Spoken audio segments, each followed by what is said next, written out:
A candle guttered against the night, its flame a small, stubborn heartbeat in a house made of timber and leavings. The thatch above whispered with rain. Outside, a dog's cough and the faint clop of a cart marked the slow, certain hours. Inside, a woman sat propped on sacks of straw, her hand pressed to the roundness beneath her gown as if to hold the world together. The midwife had already come, a woman whose face read like a map of births, jawline softened by insomnia, knuckles thick with years of steady work, a thumb scarred from an old stitch. Around them, the room kept its own liturgies, a cup of wine warmed by the hearth, a small cloth bundle tied with a strip of leather, a rosary laid on the table. Candles, charms, whispered prayers, every small act braided with hope and with dread. Pregnancy in the medieval world was never simply a private biology. It was an event braided into kinship, economy, faith, and daily labor. The moment a woman's belly began to swell, the household's calculations shifted. How many hands would be needed next year? Where would the extra mouth be fed? What alliances would be secured through another child's marriage? These practical anxieties sat beside visceral fears. Women had seen neighbors die in labor. They had watched mothers grow weaker after repeated births. Such memories were not abstractions, but living cautionary tales. The dread that accompanied pregnancy was therefore both rational and cultural, an emotional logic honed by repeated losses and the precariousness of agrarian life. In the early stages, knowledge about conception and early pregnancy was a mixture of observation and lore. Fertility was discussed in terms of humors and temperament. A hot constitution might be more fertile, a cold, one less so. Recommendations to improve fertility could range from diets to sexual practices to ritual actions. Pregnant women and their families were attentive to signs and omens. A sighting of a certain bird might be read as auspicious. A dream might be interpreted as a message. These beliefs were not merely superstition. In a society where medical explanations were partial, symbolic systems provided a way to negotiate uncertainty. People invested those systems with practical consequences, adjusting behavior, seeking charms, or attending particular saints' shrines. Social expectations intensified the dread. A woman's worth, especially among the nobility, was often tied to her reproductive success. Producing an heir could secure a family's position, and failure could mean marginalization or even replacement. Among peasants, the calculus was different but no less severe. More children meant more labor for the fields and more chances for a family's line to continue. Yet it also meant more mouths to feed and greater vulnerability to famine. These opposing pressures produced an anxious landscape. Women were expected to produce yet not to complain, to work in fields while carrying a heavy burden, to return to chores soon after birth. The physical demand of this labor intensified risk and hardened the dread into a daily, embodied reality. There were practical precautions, many grounded in long, hard experience. Midwives taught positions for labor, herbs to stimulate contractions, and poultices for swelling. Diet mattered. Salted fish, strong broths, and certain grains were thought to fortify a woman's strength. Rest was advised when possible, but rarely attainable. Clothes and posture were adjusted. Tight lacing could be relaxed, bedding arranged to support the abdomen. But the reach of advice was limited by social realities.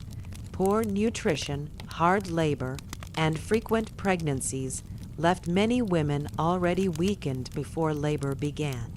The cumulative effect of repeated pregnancies without sufficient recovery time made later births more dangerous, and families' inability to afford spacing or rest compounded the problem. Fear also took communal forms. Women kept charms, small cloths with herbs, written prayers tucked into shoes, amulets sewn into waists. Such tokens combined cultural meaning with psychological comfort. They were ways of staking an area of control in a situation filled with contingency. The Church contributed ritual protections, mass, blessings, and special prayers for pregnant women. Saints like St. Margaret and St. Mary were invoked as patrons of childbirth. Their images and stories gave focus to women's supplications. Clerics sometimes advised on diet and spiritual remedies, blending pastoral care with medical counsel. But spiritual reassurance did not erase physical vulnerabilities. The dread was also negotiated through secrecy and speech. Women formed networks to share experience. Midwives and elder women met at markets and hearths, exchanging not only remedies but stories of success and failure. That oral tradition was the backbone of many communities' reproductive care. At the same time, there were silences, stories of difficult births that were whispered only in corners, griefs that were not publicly mourned because loss was so frequent. The social etiquette around discussing pregnancy and loss was complex. In some locales, lament songs and public mournings were explicit, while in others grief was private and pragmatic. Young women faced particular pressures. Early marriage was common in many regions, and adolescence intersected with pregnancy to create heightened physiological risk. A pelvis that had not fully matured increased the chance of obstructed labor. Cultural practices sometimes exacerbated this problem. Marriage alliances might push young brides into childbirth before their bodies were ready. The result was a tragic arithmetic. Young mothers suffered disproportionately in many records, and their deaths left cascading familial consequences. Medical explanations of the time shaped dread in other ways. Within Gaelic thinking, pregnancy could be destabilized by humoral imbalance. Too much cold or excess phlegm could cause weakness. Hot corruptions could lead to fever. Such frameworks oriented treatments, regimen changes, purges, cupping, and dietary adjustments. But their explanatory value sometimes diverted attention from infection and hemorrhage, which required different responses. Where empirical knowledge might have suggested specific interventions, medical theory sometimes supplied remedies that were symptomatic rather than curative. Economic and political structures also determined how dread played out. In towns with larger populations, pooling of resources might allow for more robust support networks. In isolated hamlets, the death of a mother could mean disaster. For noble households, the stakes of pregnancy were intertwined with succession politics. A failed pregnancy in a ruling family could invite factionalism, contested inheritances, and even violence. That political dimension amplified the emotional stakes of pregnancy and linked private desire to public stability. At the same time, it's crucial to emphasize women's agency amid dread. Women were not merely passive victims of risk. They acted strategically within constrained circumstances. They sought midwives reputed for skill, traveled to shrines for miraculous help, negotiated household labor to create rest, and sometimes negotiated with husbands and in-laws for better food or care. They cultivated networks of mutual aid neighbors who would watch over children during labor, women who would offer their beds and hands. These acts of care were the practical, often invisible work that reduced risk and sustained communities. The dread of pregnancy in medieval times is therefore not a single emotion but a complex matrix, a lived knowledge of risk, a set of rituals and remedies, a social scorecard of value and survival, and a field of active, everyday strategies. Understanding that dread illuminates why childbirth could be so deadly, it was not only about anatomy or bad luck, but about cumulative disadvantage, cultural framing, and the limited reach of contemporary medicine. In the next chapters, we will trace how these fears translated into care practices, what the birthing room looked and smelled like, the mechanical and biological dangers women faced, and the social aftermath when a mother did not survive. For now, hold the image of the woman by the candle, hand on belly, listening to the night that listening is the human core of dread, the place where all knowledge and fear intersect. Medieval people looked at bodies the way sailors look at the sea, with respect for patterns they had learned by long exposure, and with superstition for the parts that still surprised them. They observed, recorded, and improvised sometimes startlingly well, but their interpretations were filtered through frameworks that limited what they could do. To understand why childbirth was so dangerous, we have to hold two things together: the surprisingly acute, hands-on knowledge that midwives and local healers developed, and the scientific blind spots that came from relying on ancient authorities and a medical vocabulary that couldn't name germs. Blood loss as a correctable emergency or hypertension. The medieval body, as both object and interpreter of care, sits at the center of that tension. Start with the dominant theory, humoral medicine. Rooted in Hippocrates and Galen and transmitted through Arabic scholarship into Latin Europe, the humoral system saw health as balance among four fluids: blood, phlegm, black bile, and yellow bile, and temperament as a manifest sign of that balance. Pregnancy was explained as a special, temporary imbalance. The woman's body had to nourish and house another body, and that required a redistribution of humors. Remedies and regimens followed: cooling or warming diets, purges, bloodletting in some cases, and a set of medicines meant to restore equilibrium.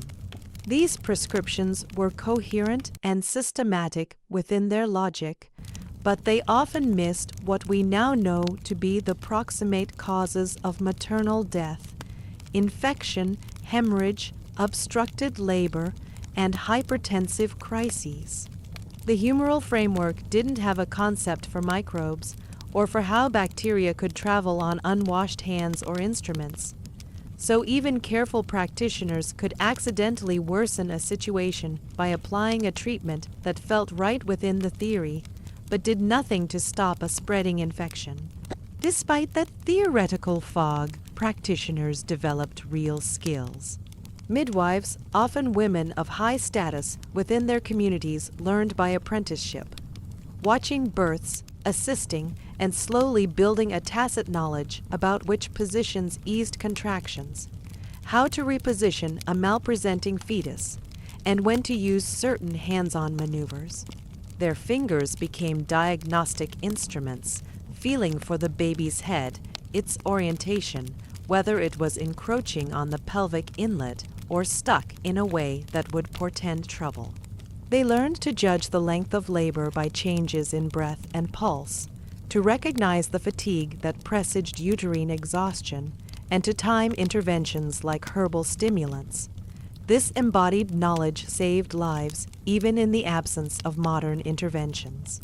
The practical repertoire included the use of birthing stools to use gravity, techniques to free a trapped shoulder, and even careful protocols, passed down in memory rather than text, that minimized the need for risky surgical measures. Textual traditions existed as well, a small but influential corpus of midwifery and gynecological writing circulated in Europe, manuals that translated, adapted, and compiled earlier Arabic and classical knowledge. The so-called Trotula texts, for instance, contained practical advice for women and midwives ranging from diet to manual procedures. Other works by physicians compiled case studies and treatment regimens. These texts could be both empowering and limiting. They preserved practical tips: how to soothe a tear, how to deliver a retained placenta in basic terms, but they also perpetuated humoral explanations and sometimes presented conflicting advice depending on the author's background and audience. Accessibility mattered.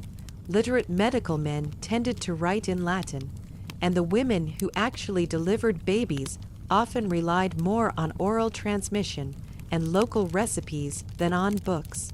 Still, the cross-pollination between written and oral knowledge mattered. Where a learned physician intersected with a skilled midwife, new practices could emerge. Surgical knowledge was another complicated domain. Some procedures we associate with modern obstetrics cesarean sections, for example, existed in crude form in the medieval period, but their aims and outcomes differed drastically from modern expectations. C-sections were predominantly post-mortem, a desperate attempt to save a child from a mother who had already died in labor. The idea of cutting a living woman's abdomen to save both lives was largely impractical and morally fraught until anesthesia, antisepsis, and techniques for suturing and controlling hemorrhage became available centuries later. Forceps, as a practical instrument for assisted delivery, did not enter widespread use in Europe until much later. Without them, midwives had to rely on manual extraction and positioning maneuvers that worked sometimes and failed at others. Surgical interventions that were attempted on living women could be brutal and risky. Crude incisions, use of hooks, or attempts to remove obstructing fetal parts could exacerbate hemorrhage or introduce fatal infection. One of the most lethal blind spots was puerperal fever, the bacterial infections that sweep in after delivery and kill within days. Medieval practitioners noticed the pattern: a woman well at birth who then developed fever, chills, rapid pulse, and a foul, smelling lochial discharge would often decline quickly. They called it childbed fever or malefic, fevers in various sources, and they described it in harrowing detail. But without an understanding of germ theory, infection was attributed to miasma, humoral corruption, or spiritual causes. Treatments ranged from purging and warming to topical poultices and fumigations. Some regimens may have had transient benefits, but nothing matched the life-saving practice of hand-washing and sterile technique, which would only become standard in medical practice in the 19th century. Ironically, the very care that close contact midwives and male physicians provided, repeated examinations with unwashed hands, repositionings, and shared instruments likely facilitated the spread of infectious agents. Contemporary observers could not see bacteria, and so the pattern of iatrogenic infection remained opaque. Bleeding was another stubborn adversary. Postpartum hemorrhage can be sudden and devastating. In a world without blood transfusion, effective uterotonics, or rapid surgical control, heavy bleeding could overwhelm a woman within hours. Medieval remedies included uterine compressions, hot beverages, astringent herbs, and compresses, and midwives sometimes used binding and elevation techniques to reduce bleeding. Some herbal remedies contained physiologically active compounds. For example, plants with tannins can have an astringent effect, but doses were inconsistent and knowledge of how to use them safely varied. When hemorrhage was massive, the options were limited: external compression, attempts at manual removal of retained placental tissue, or prayers and lay interventions.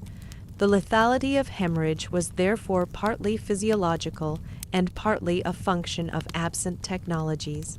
Nutrition and chronic health also shaped the medieval body's capacity to survive childbirth. Anemic, undernourished women with chronic parasitic infections or scarring from previous diseases started labor at a disadvantage.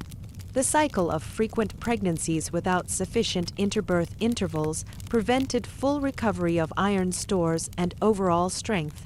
Seasonal famine, poor harvests, and localized food insecurity could spike maternal mortality in certain years. Conversely, Periods of relative abundance and improved diets likely reduced some risks. Social status mediated these effects. Wealthier women often had better access to food and warming broths, more rest, and attendants who could relieve them of heavy chores, though privilege did not guarantee survival. The point is cumulative. The medieval body that entered labor had been shaped by years of living conditions, and those conditions affected resilience to hemorrhage, infection, and exhaustion. Childbirth also exposed the gendered politics of anatomy and authority. Male physicians, more likely to be university, trained and literate, sometimes claimed authority over women's bodies, particularly in urban centers, yet in practice, childbirth remained predominantly a female domain. Men were often excluded from birthing chambers by custom, and midwives held social capital precisely because they carried the practical knowledge. Where physicians intervened through consultations or in complex cases, tension could arise. The legal and religious apparatus sometimes attempted to regulate midwifery, licensing incompetence or malpractice in certain contexts, but regulation was spotty, and midwives could command respect by reputation rather than certificate. The interplay between written medical authority and embodied midwifery practice created a dynamic landscape. Useful texts could enhance practice when integrated with bedside learning, but hierarchical exclusions sometimes kept the best knowledge from those who needed it most. Another dimension was maternal agency and bodily experience. Women had to navigate pain, cultural expectations about stoicism, and rituals designed to make labor manageable. Pain management techniques ranged from physical supports, massage, baths, hypogastric pressure, to ingested remedies like herbal teas with mild sedative or analgesic properties. Many herbs used in folk medicine had real pharmacological effects. For instance, herbs containing salicylates, opiate-like compounds, or antispasmodics could relieve some symptoms, but dosing was empirical and toxicity was a risk.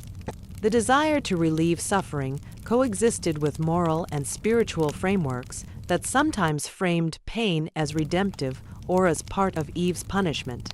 This could complicate the choice to use more aggressive pain relieving practices. Finally, the medieval body must be understood as socially embedded. Illness and birth were public facts that reshaped household labor, inheritance, and reputations. A woman's reproductive history could be recorded in court rolls, in dowry contracts, and in parish registers. It could determine her household's economic fate. Medical knowledge and the limits of anatomy thus played out not only in the chamber, but in courts and markets. The consequences of a failed birth extended far beyond one body. What they didn't know mattered, but so did what they did know. Midwives' hands, shared herbs, birthing stools, and rituals of care made a difference. In many cases, these practices mitigated risk. In others, the lack of germ theory and the absence of surgical and transfusion technologies made certain complications catastrophically lethal. The medieval body was therefore both resilient and precarious, resilient in the face of repeated strain by virtue of social care and embodied expertise, precarious because of theoretical blind spots and technological absences that turned otherwise survivable complications into death sentences. To understand why women died in childbirth in the medieval world, we must not only catalogue what medical texts lacked, but also honor the improvisations and the lived knowledge that saved many lives despite those deficits. The birthing room was a world unto itself, intimate, noisy, ritual, dense, and intensely practical. It was where households put into motion everything they knew about bodies, risk, and care. It was rarely a clinical space in the modern sense. More often it was a corner of the longhouse or a chamber above the kitchen, a room kept warm, shielded from draft, piled with straw, and ringed by women whose presence combined professional skill, familial duty, and neighborly love. To enter that room was to step into the embodied infrastructure of medieval reproductive life: ropes and stools for leverage, bowls for warmed water and wine, herbs for poultices, and a choreography of hands that had learned to read contraction as if it were text. The birthing room's material culture, tools, textiles, furniture reflected centuries of improvisation. Those objects mattered because they were the instruments of survival. Preparation for birth began long before the mother went into labor. A household's women would ready the chamber, clean the straw, gather warm blankets and clean linens, fetch vessels of water and ale, set aside the midwife's kit, and make sure the hearth could be tended to maintain a steady warmth. In households with means, a birthing stool or a low chair might be available. In poorer cottages, a bundle of sacks or benches were arranged so that the laboring woman could kneel, squat, or sit as needed. A midwife's kit was modest but practical: clean linen for swaddling, clouts for drying, leather pouches filled with herbs, a small knife for cutting an umbilical cord, thread and needles for stitching, and a bowl for the afterbirth. The kit sometimes contained written prayers or tiny charms, the mingling of spiritual and material remedies that characterized much medieval care. People made choices about who would be present. Birth was primarily a women's business. Midwives, elder women, sisters, and neighbors took central roles, while men typically waited in an antechamber or outside. This gendered exclusion was both custom and practical. The birthing room required an intimacy and directness of touch that fit female networks of knowledge and solidarity. Midwives were crucial figures, socially invested with authority born of experience. They held a status that could rival other skilled craftsmen because their knowledge literally mediated life and death. The midwife's reputation mattered enormously. Families sought out those known for steady hands and good outcomes. In towns or for wealthier households, physicians might be consulted, especially where complications seemed likely, but the midwife remained the figure at the bedside. The midwife's craft combined physical technique, emotional labor, and improvisation. She timed contractions with the rhythm of breath and the tightening of jaw and hand. She advised positions, squatting to widen the pelvic outlet, side, lying to conserve energy, or kneeling over a bench with a rope overhead to brace and pull. The use of the birthing stool, common in many regions, changed the geometry of labor, employing gravity to help the baby descend. A rope or strap hung from a beam allowed the woman to pull down with her arms and use a different set of muscles. Midwives used heat and water to relax muscles, warmed cloths, infused baths, and steamed herbal compresses. They massaged the lower back to ease pain and to help with the rotation of the baby. These practical measures were low-tech but effective in many cases. The room's social choreography was as important as its materiality. Women sang or chanted to steady breath. They recited prayers and invoked saints.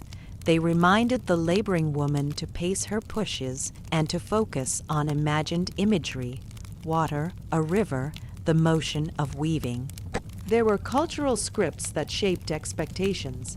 In some areas, specific lullabies or rhymes were thought to encourage the child's passage.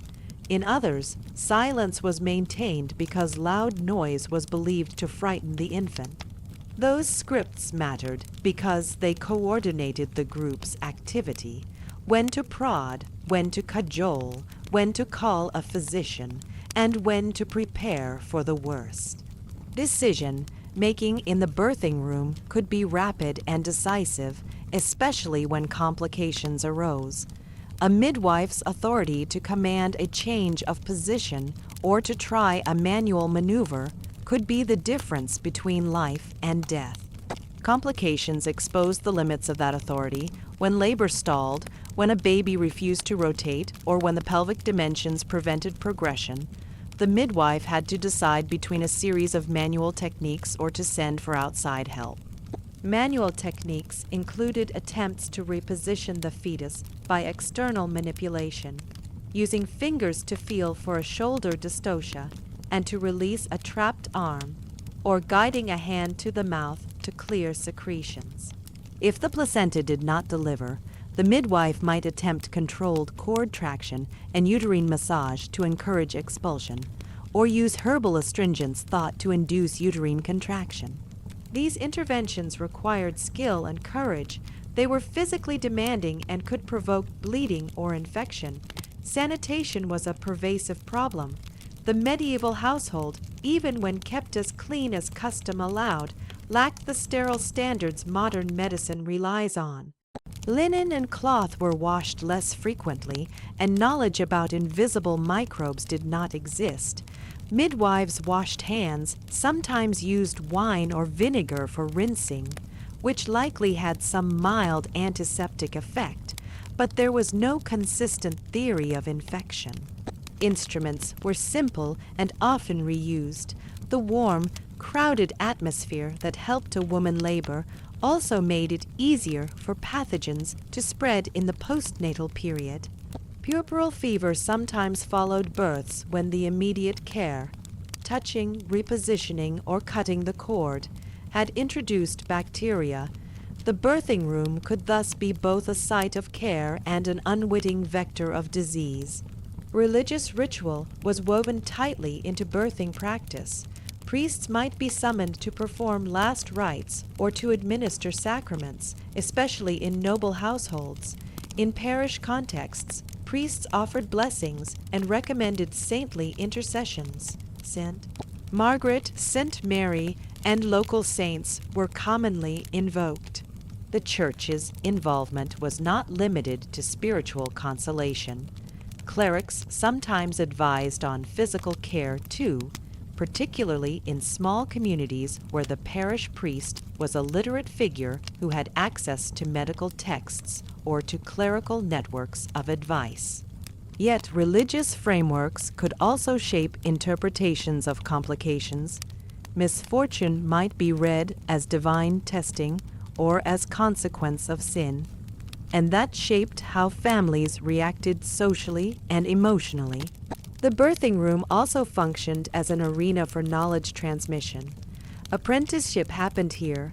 Young women learned by watching, by holding, by imitating the midwife's kneading of the abdomen and the angles of her hands.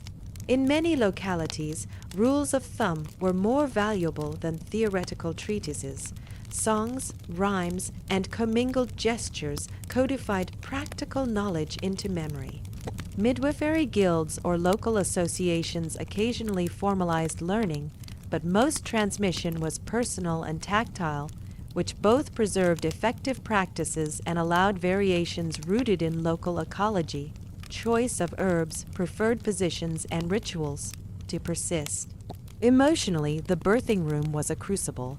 Joy and terror could alternate within minutes. When a child emerged and the first cry sounded, a household's breath was collectively released. When the cry failed to come, panic and grief could be instantaneous.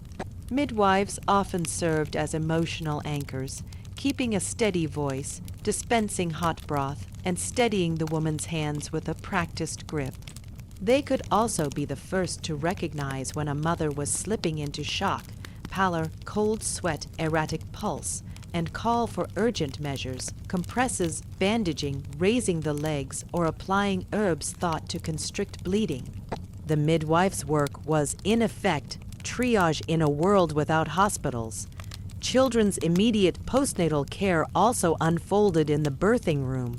Swaddling was a universal practice. Tight wrapping of limbs in linen to shape a baby's limbs and to maintain warmth. Swaddling had social meanings beyond warmth. It signaled belonging to a household and eased the care of infants who needed frequent handling.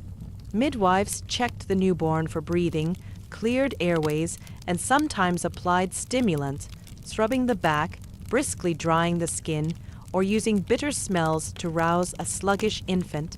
They inspected the umbilical cord, tied it with thread or leather, and applied salves to prevent bleeding and decay. Those salves varied. Beeswax, oil, herbal infusions, and vinegar were common components. Their efficacy varied, and some likely helped while others may have done nothing or increased risk if contaminated. The birthing room's economic and legal shadow was also present. The presence of witnesses in complicated cases mattered. If a woman died, a coroner or local official might later refer to who had been present. Inquests sometimes examined the care given and could lead to accusations of negligence, though this varied widely. In wealthier contexts, having an experienced midwife on retainer and a physician on call was a sign of status. For the poor, reliance on neighborhood networks was the only option. The disparities in available support contributed to differences in outcomes. Even as community, solidarity often produced remarkable acts of mutual aid, neighbors pooling food, stepping in to care for surviving children, and sharing knowledge. There were liminal spaces of innovation too, birthing benches and ropes, simple manual maneuvers, herbal uterotonics, and the pragmatic blending of hot and cold regimens sometimes produced better outcomes. Midwives adapted techniques learned from a variety of sources and tailored them to the specific body in front of them. They learned to recognize when an intervention had gone far enough and when it risked harm.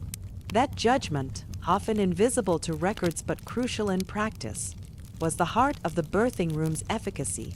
Ultimately, the birthing room was where medieval communities put their hands on one another and attempted to coax new life into the world.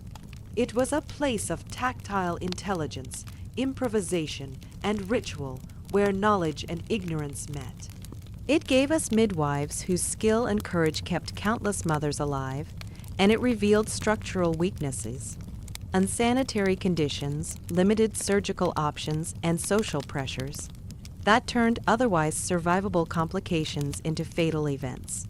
To imagine medieval birthing is to imagine a room of warmth and noise, of chance and handwork, of decisive gestures and patient waiting. It is to imagine people bound to one another by love, duty, and the stark arithmetic of survival. Labor and childbirth are biologically complex even with modern medicine. In the medieval world, the same processes met with scarce tools, limited knowledge, and heavy social burdens. The catalog of things that could go wrong reads like an inventory of intersecting threats. Mechanical obstruction, catastrophic bleeding, sudden convulsions, creeping infections, cumulative bodily wear, and the social factors that amplified each hazard. Each danger has a physiology and a human story, a moment in which a midwife's decisions, a family's resources, and sheer chance converged to determine survival or death. Obstructed labor was one of the most immediate mechanical threats. If a baby's head failed to negotiate the mother's pelvis because of a narrow pelvic inlet, an unripe adolescent pelvis, a malpresentation like breech or transverse lie, or cephalopelvic disproportion, labor could stall for hours or days. Prolonged compression of soft tissues risked fetal death, and the mother could develop uterine exhaustion, uterine rupture, or prolonged pressure injuries. Midwives carried practical responses, repositioning the mother into squatting, kneeling, or tilting positions to change pelvic dimensions, using the birthing stool and ropes to harness gravity, and manual attempts to rotate or flex the fetal head. In some cases, a physician might be summoned to attempt internal maneuvers, but without modern instruments, forceps, vacuum extractors, or safe operative delivery, many obstructed labors could not be resolved, and the eventual consequences were often fatal for mother, child, or both. Postpartum hemorrhage PPH was another lethal threat. After delivery, the uterus must contract strongly to clamp down on maternal vessels. If it failed to do so, or if there was retained placental tissue or uterine atony, bleeding could be heavy and rapid. In medieval settings, there were no blood banks, no transfusions, and limited surgical options. Remedies focused on external and internal measures, tight binding of the abdomen, elevation of the mother's legs to maintain circulation, uterine massage, heated compresses, and herbal astringents thought to induce contraction. Some herbs, rich in tannins, could have modest astringent effects. Others were inert or dangerous in improper dosages. The midwife's rapid recognition of hemorrhage, her ability to compress and bandage, and the household's capacity to provide calories and broth could make the difference between recovery and collapse. Even so, massive hemorrhage remained a common cause of sudden maternal death. Puerperal infection, childbed fever, was a catastrophe mediated by invisible microbes. A woman might survive a brutal labor only to succumb days later to fever, chills, abdominal pain, and a foul, smelling lochial discharge. Without germ theory, medieval practitioners explained these fevers through miasma, humoral corruption, or spiritual causes. Treatments varied from purging and warming to topical cauterizations and poultices. Some practices may have had transient symptomatic benefit, but none addressed the underlying bacterial invasion. Tragically, the very close contact care given by midwives and physicians, touching, internal examinations, and shared instruments, likely facilitated transmission when hands, linens, and tools were contaminated. The pattern of women who fared well immediately after birth but then deteriorated over days was a recurring and bewildering feature of pre-antibiotic childbirth, eclampsia and severe preeclampsia. Disorders of blood pressure and organ perfusion were similarly opaque and dangerous. High blood pressure could manifest as headaches, visual disturbance, proteinuria which was not readily measured, and then convulsions. A convulsing mother in labor risked aspiration, traumatic injury, placental abruption, or death. Medieval treatments for seizures were varied: physical restraints, herbal sedatives, bleeding in some thinkings, but none reliably prevented the cascade that modern antihypertensive and anticonvulsant protocols can interrupt. As with many other complications, recognition depended on careful observation and quick action, and even then the options were severely limited. Retained placenta, uterine inversion, and genital tract tears were additional acute problems. A retained placenta could provoke ongoing bleeding and become a nidus for infection. Attempts at manual removal were fraught. Manipulating the uterus through a contaminated birth canal increased risk of sepsis, even as it aimed to stop hemorrhage. Perineal tears, when severe, could create hemorrhage and long-term morbidity. Suturing techniques existed but were unsophisticated, and infections after repair could be deadly. Uterine inversion, rare but catastrophic, required rapid and skilled intervention that was often unavailable or attempted too late. Non-obstetric medical conditions also intersected with childbirth risk. Anemia weakened the mother's tolerance of blood loss and infection. Chronic illnesses, malaria in some regions, tuberculosis, or chronic digestive diseases reduced physiological reserves. Nutritional deficits, vitamin and mineral shortages, and parasitic infections were endemic stressors that left many women entering labor already compromised. Repeated pregnancies without adequate spacing compounded depletion. Iron stores, muscular strength, and immune defense eroded over successive births. Multiple pregnancy, twins, or higher-order multiples, though less common, greatly increased risks.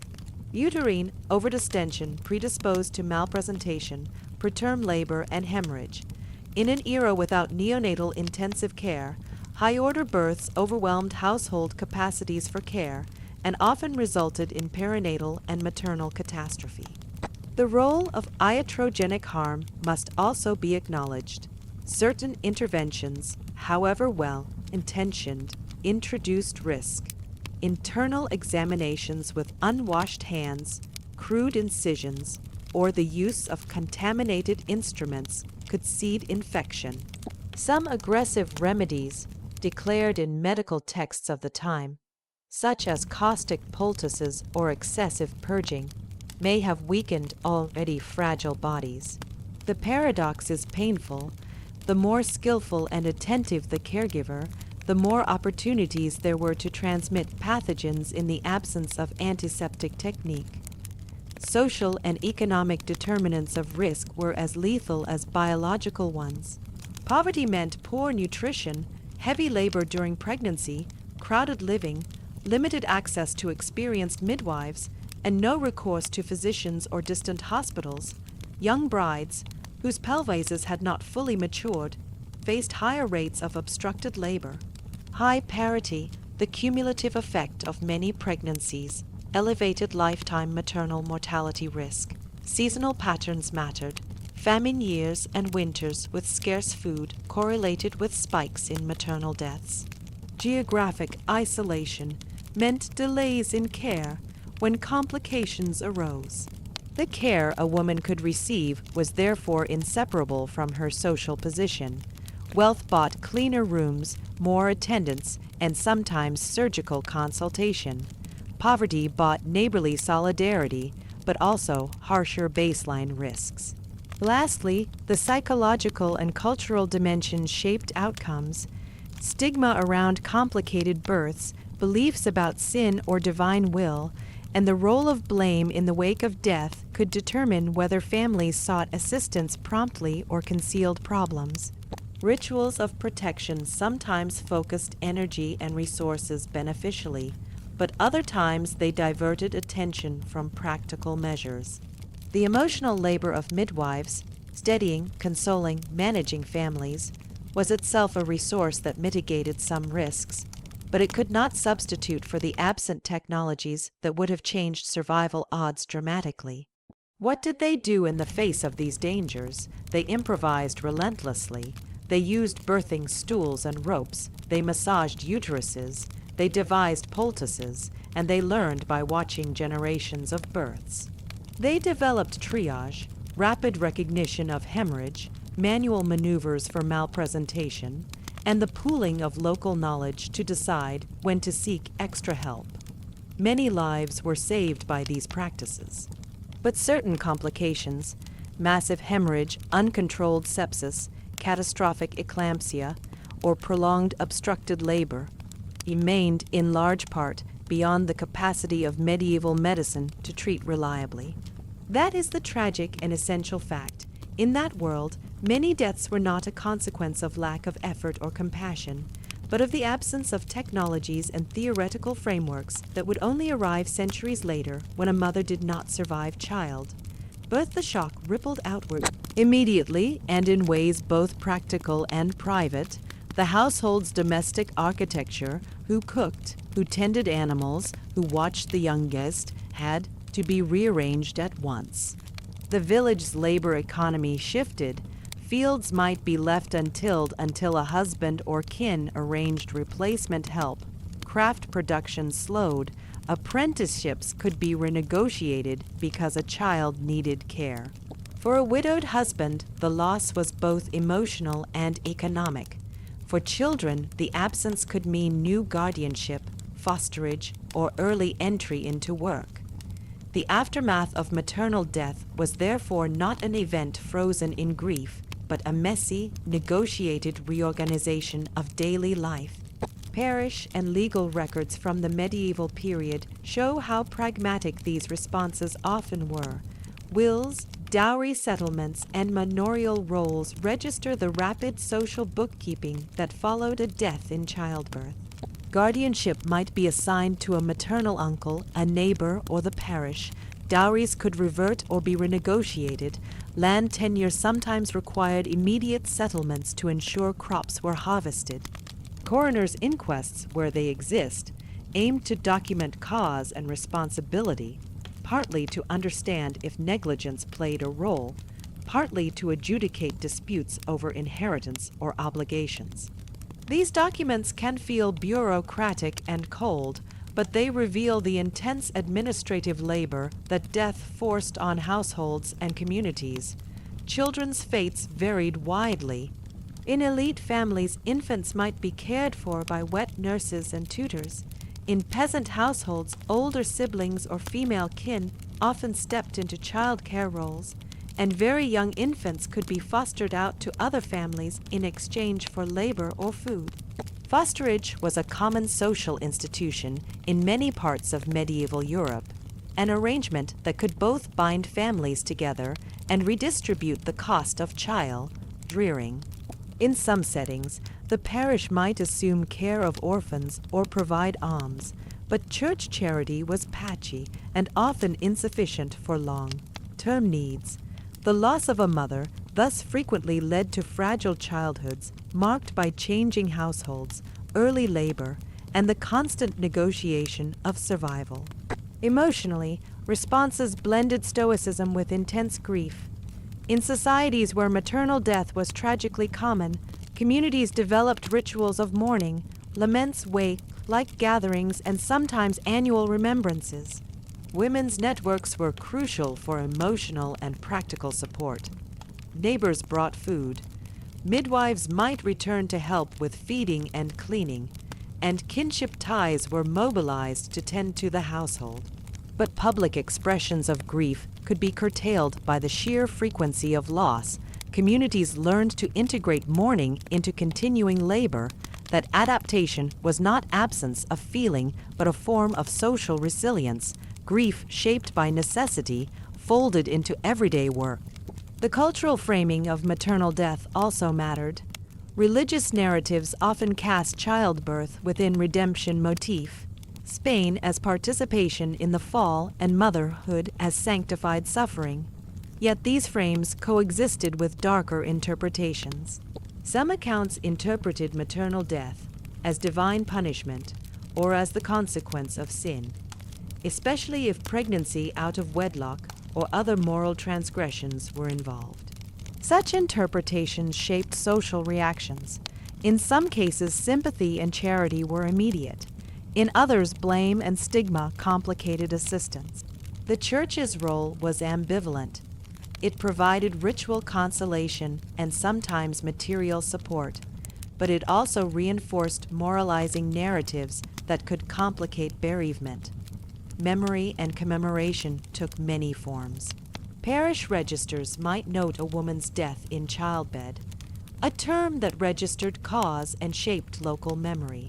Ballads and laments preserved personal stories in the popular imagination.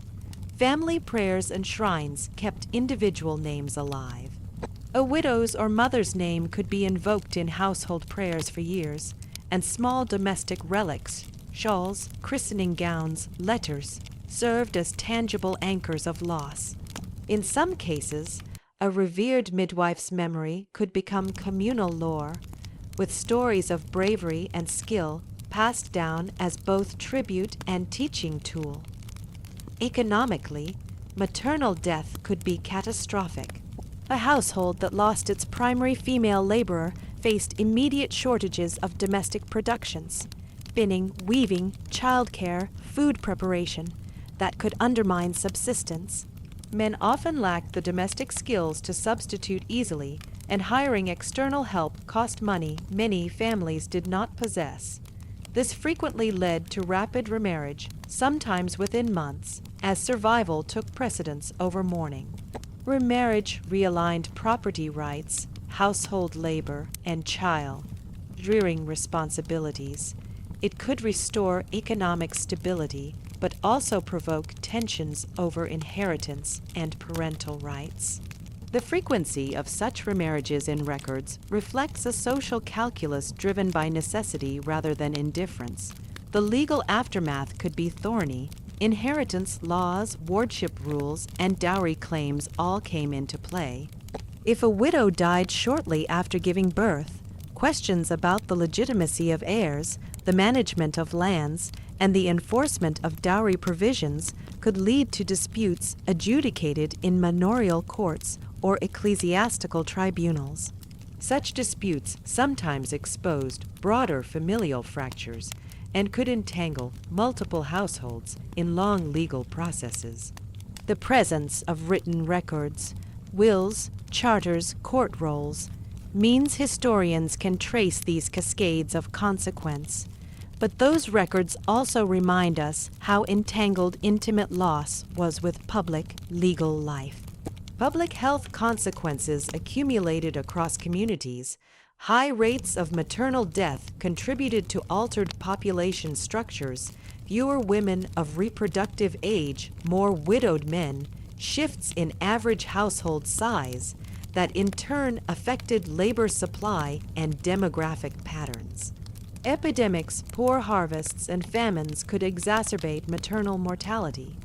Conversely, improvements in nutrition and local economies could reduce risk. Over generations, these patterns shaped family strategies, marriage age, fertility norms, and fosterage practices, so that the aftermath of maternal death was not a single event but a recurring influence on social evolution. There were also stories of resilience and innovation in the aftermath.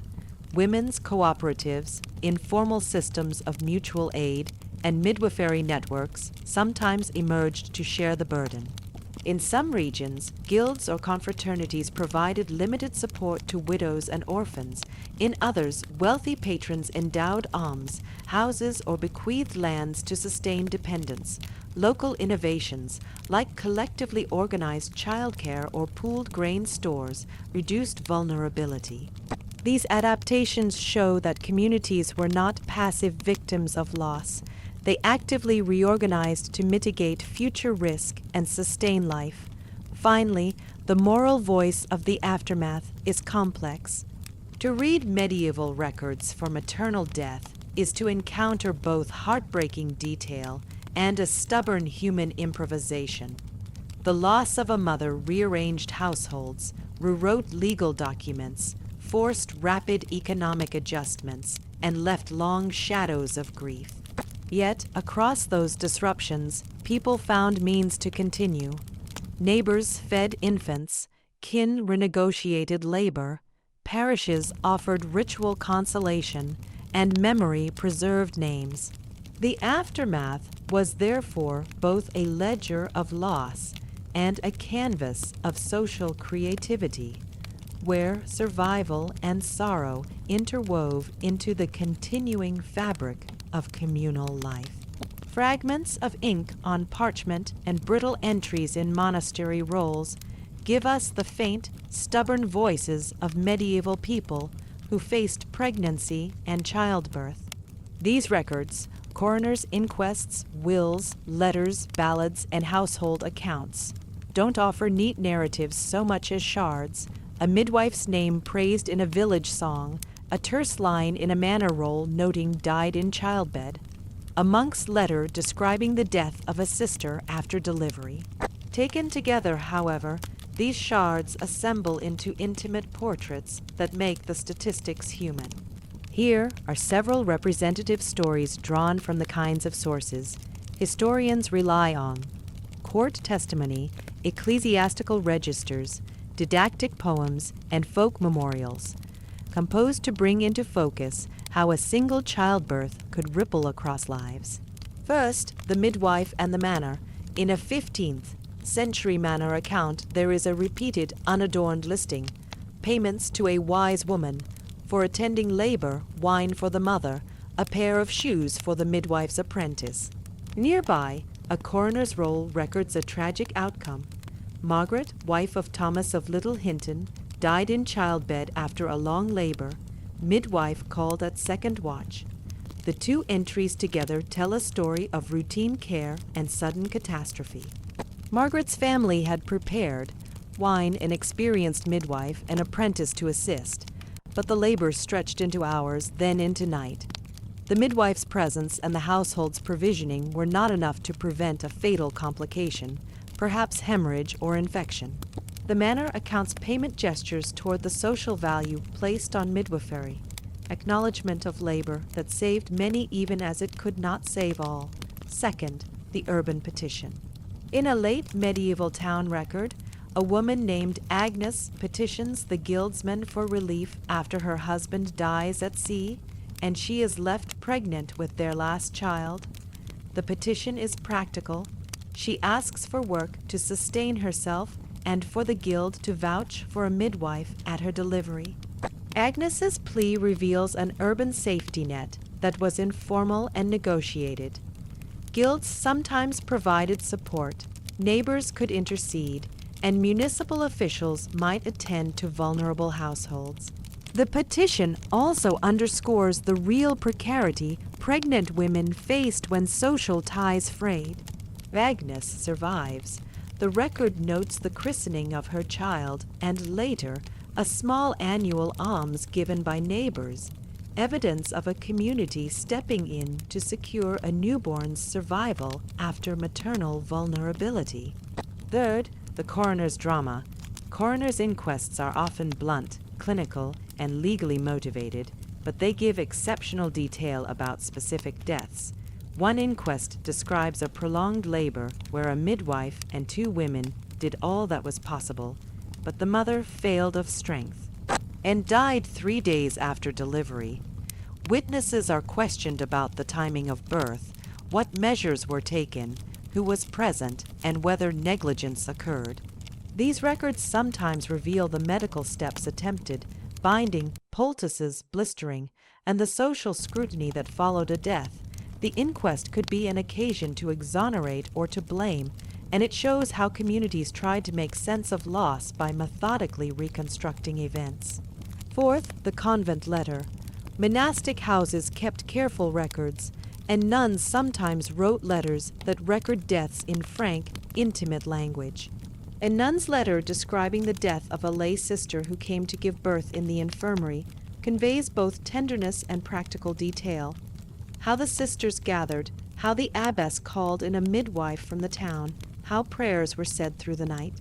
The letter notes the family's grief and the abbey's attempts to care for the child after the mother's death.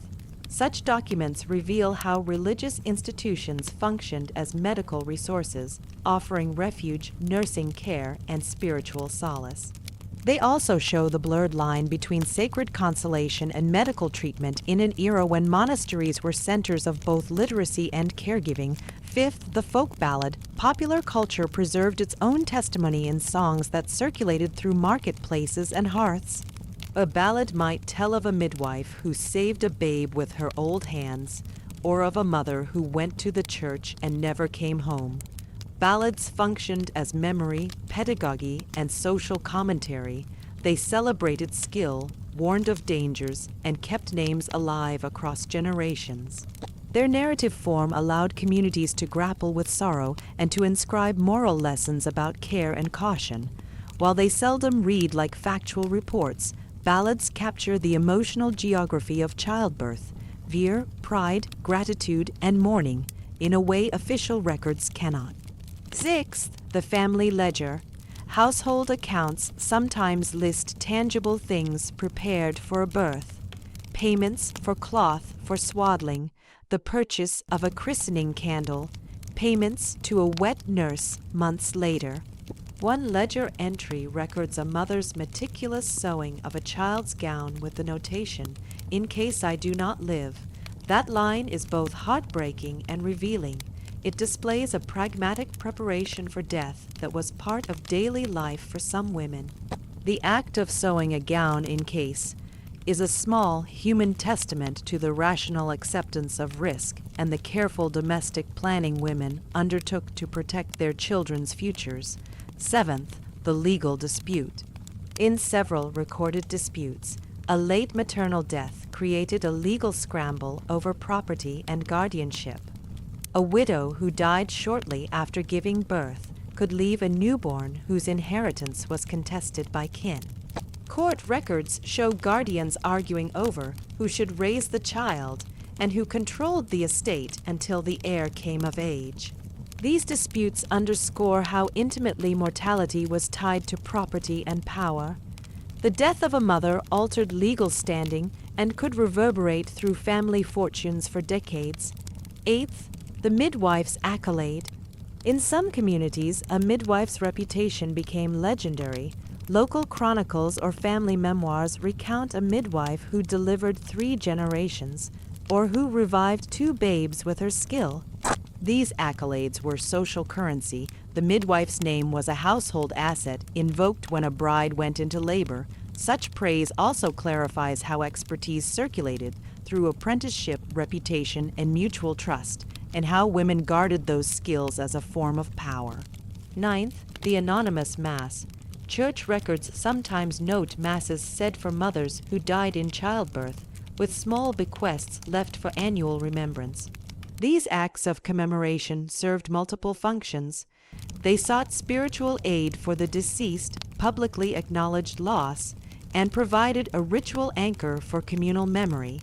The Mass, repeated annually or on the anniversary, kept a mother's name in the parish's liturgical life and signaled moral and social recognition. Finally, the everyday domestic story, a neighbor who tends the infant, a grandmother who steps in to teach spinning, a husband who remarries within a year. These quotidian adjustments are the most common, least recorded, but perhaps most revealing. They show how survival was built from ordinary practices of mutual aid, sharing food, offering hands for chores, providing shelter. The archival silence about many such acts does not render them less important. Rather, it invites us to imagine the texture of communal life that underpinned survival. The sum of these stories is not elegy alone, but a composite picture of courage, improvisation, and vulnerability. Each record, whether a terse line in a court roll or a long convent letter, gives a particular angle on the lived experience of childbirth. The patterns are clear. Midwives mattered, households prepared, communities mourned and reorganized, and women acted within networks of care that both mitigated and were overwhelmed by risk. To read these stories is to hear individuals beneath the statistics, faces, gestures, small acts of preparation, and the quiet, desperate resourcefulness that defined everyday survival in the face of a common peril. In the medieval world, birth was never only a biological event. It was also a spiritual one. When the threshold between life and death felt as thin as a candle flame, people leaned on whatever might enlarge the circle of protection. Prayers, relics, charms, saints, pilgrimages, and rituals that braided faith and fear into practical action. The lines between medicine, magic, and religion were porous. A midwife might apply an herbal poultice while a priest murmured an invocation. A mother might clutch a gilded token to steady her breath as women at her side chanted a psalm. These practices did real social work, comforting, focusing, mobilizing help, and in many cases they were treated as complementary to hands, on care rather than as mere superstition. Saints were central. Saintly intercession offered a focused channel for hope. Saint Mary, of course, as Mother of God, occupied a primary place in petitions for safe delivery. Saint Margaret of Antioch became a particularly popular patron for childbirth, her legend as a dragon. Feeder made her a symbol of triumph over a violent interior struggle. Women would invoke these figures in prayers, in pilgrim offerings, and at shrines where votive candles and small tokens accumulated like a ledger of answered pleas and desperate bargains. Local saints and holy wells mattered too. A woman might journey, or send a kinswoman, to a nearby shrine reputed to ease delivery or to restore fertility. Pilgrimage was both spiritual and practical. It enrolled a household into networks of reputation and reciprocity, and sometimes brought material aid, anointment with holy water, a blessing from a cleric, or a relic to be kept at home. Relics and birthing girdles deserve special attention. Devotional objects claimed protective power in ways that mapped neatly onto childbirth's embodied needs. Girdles purportedly associated with the Virgin or other holy women were worn by expectant mothers as talismans. Some were inscribed with prayers or saintly names and folded into the swaddling cloths. Archaeology has recovered birthing girdles and small inscribed plates intended to be tied around the belly, objects that combined tactile comfort with devotional inscription.